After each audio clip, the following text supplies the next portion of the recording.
জয় ঠাকুর। শ্রী শ্রী রামকৃষ্ণ পুঁথি পঞ্চম খণ্ডের অন্তর্গত ঠাকুরের অন্তঃলীলা পর্বে আমরা পাঠ করছিলাম ভক্তগণ কর্তৃক মঠ স্থাপন এই অধ্যায় থেকে। আজ আমরা পাঠ করব পৃষ্ঠা সংখ্যা 632-এর কিছু অংশ থেকে 633-এর অর্ধেক অংশ পর্যন্ত। গত দিনের পাঠে আমরা দেখেছি ঠাকুরের যে ত্যাগী সন্তানগণ, যারা সন্ন্যাসী যুবক বৃন্দ, তারা ঠাকুরের অস্থি কলসি সযত্নে কাশীপুর উদ্যান ভাটিতে রেখে পুজো শুরু করে দিয়েছিলেন। কিন্তু 7 দিনের মধ্যে সেই অস্থি সমাধিস্থ করতে হয়, এই হলো নিয়ম। তার জন্যই সবাই মিলে স্থির করলেন কোথায় এই অস্থি সমাধিস্থ করা যায়। এই নিয়েই সন্ন্যাসী ও সংসারীদের মধ্যে একটা বিচ্ছেদ শুরু হয়ে গেল। এই সব বিচ্ছেদের পর যেহেতু ঠাকুরের কাজে, সমস্ত কাজেই রাম সব থেকে এগিয়ে আসতেন, সেই রামের কাকুরগাছিতে একটি তুলসী বাগান ছিল।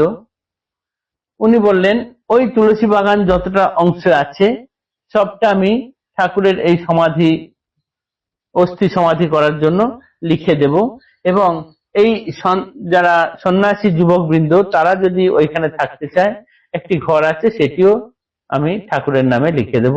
তবে সেইখানকার নিয়ম কানুন অনুযায়ী তাদেরকে চলতে হবে। ঠাকুরের সন্ন্যাসী যুবক বৃন্দ তারা বললেন, যারা সন্ন্যাসী হয়েছে তারা স্বাধীন, তারা কখনো কোনো গৃহীর অধীনে থাকবে এটা ঠিক মানানসই লাগে না।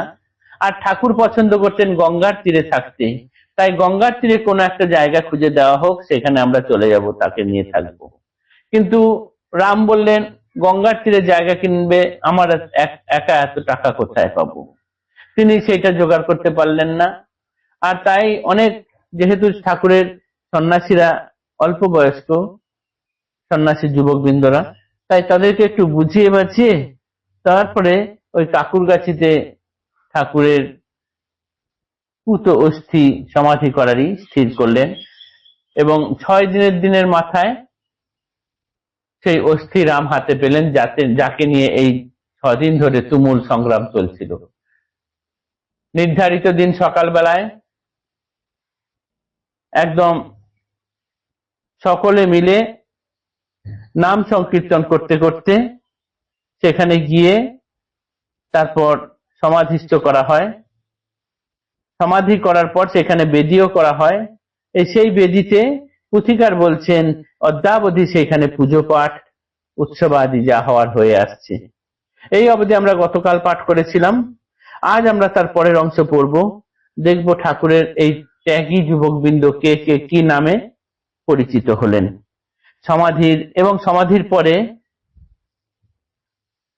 এই সমাধি দেওয়ার পর ঠাকুরের ত্যাগী সন্তানদের এবং গৃহী সন্তানদের মধ্যে কিরকম মনোমালিন্য ও বিচ্ছেদ শুরু হয়েছে, সে অংশটি আজ আমরা পাঠ করব।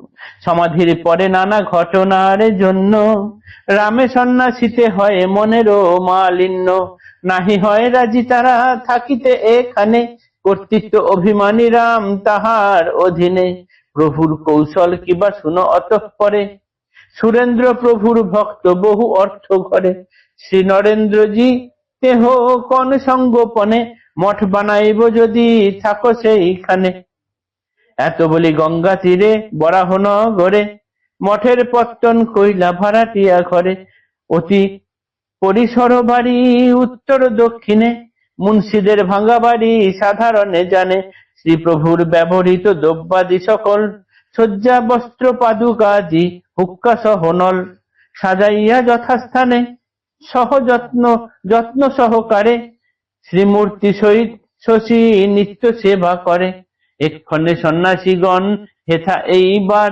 কুলগত নাম আখ্যা কইলা পরিহার, আশ্রম অভিভুক্ত নব নামের ধারণ, কার কি হইল নাম শুনো বিবরণ।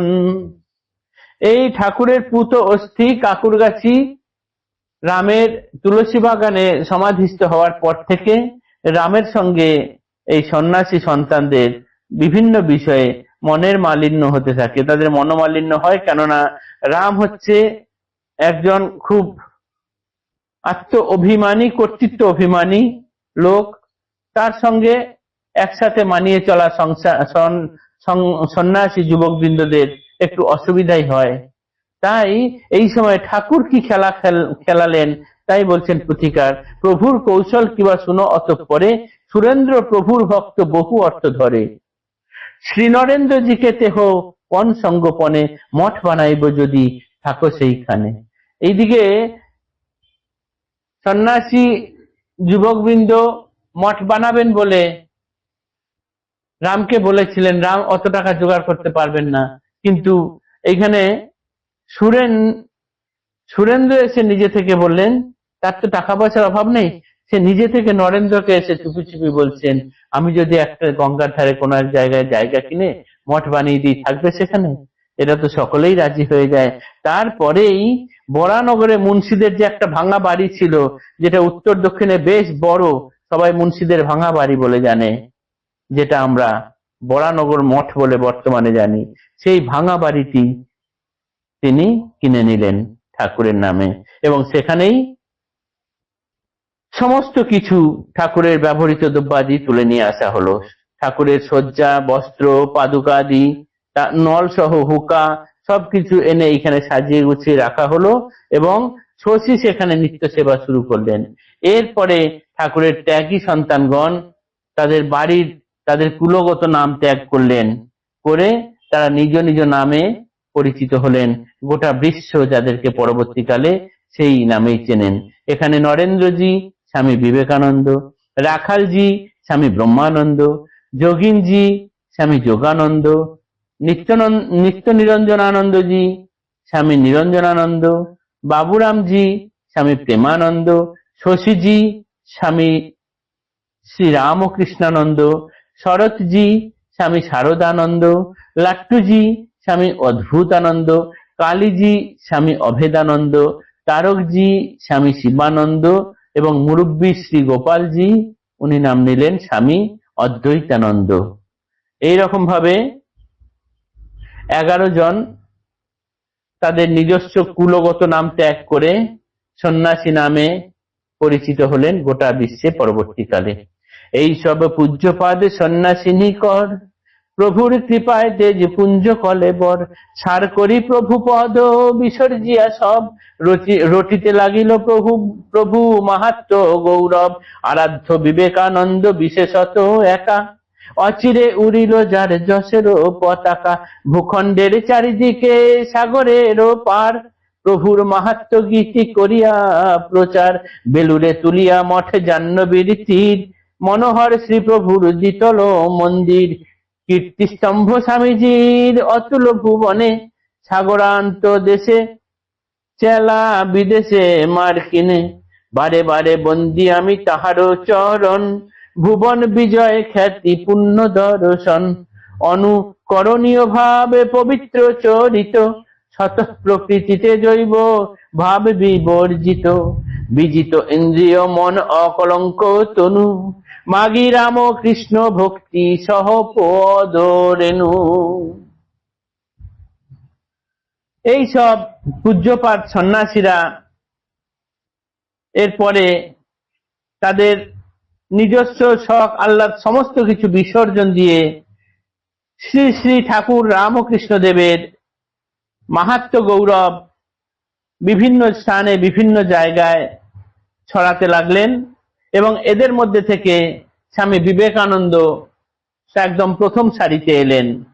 তিনি খুব শীঘ্রই তার যশের পতাকা নিয়ে গোটা পৃথিবীময় ঘুরে বেড়ালেন। শুধু এই দেশে নয়, সাগর পার হয়ে বিদেশে গিয়েও তিনি তার মাহাত্ম্য প্রচার করলেন। এরপর বেলুড়ে এক দ্বিতল ভবন তুলে, গঙ্গার তীরে দ্বিতল ভবন তুলে সেইখানে মঠ বাড়ি স্থাপন করলেন। সুন্দর মঠ হলো ঠাকুরের সেখানে। কীর্তিস্তম্ভ স্বামীজির অতুল ভুবনে, সাগরান্ত দেশে চেলা বিদেশে মার্কিনে। শুধু এখানেই নয়, সাগর পার হয়ে বিদেশে মার্কিন মুলুকেও তিনি তার প্রচার করলেন, ঠাকুরের প্রচার করে এলেন। বারে বারে বন্দি আমি তাহার চরণ, ভুবন বিজয় খ্যাতি পুণ্য দর্শন, অনুকরণীয় ভাব পবিত্র চরিত, স্বতঃ প্রকৃতিতে জৈব ভাব বিবর্জিত, বিজিত ইন্দ্রিয় মন অকলঙ্ক তনু, মাগি রামকৃষ্ণ ভক্তি সহ পদরেণু। সেই ঠাকুরের যিনি প্রধান চেলা, সেই স্বামী বিবেকানন্দের কীর্তিকে তিনি শ্রদ্ধা করে তিনি বলছেন তার এবং ঠাকুরের পদরেণু ভিক্ষা চাইছেন, তাদেরকে প্রণাম জানাচ্ছেন। আজ আমরাও সকলকে প্রণাম জানাই। আজকে আমাদের পাঠ এইটুকুই থাক, আগামী দিনে পরের অংশ পাঠ করব। জয় ঠাকুর, নমস্কার।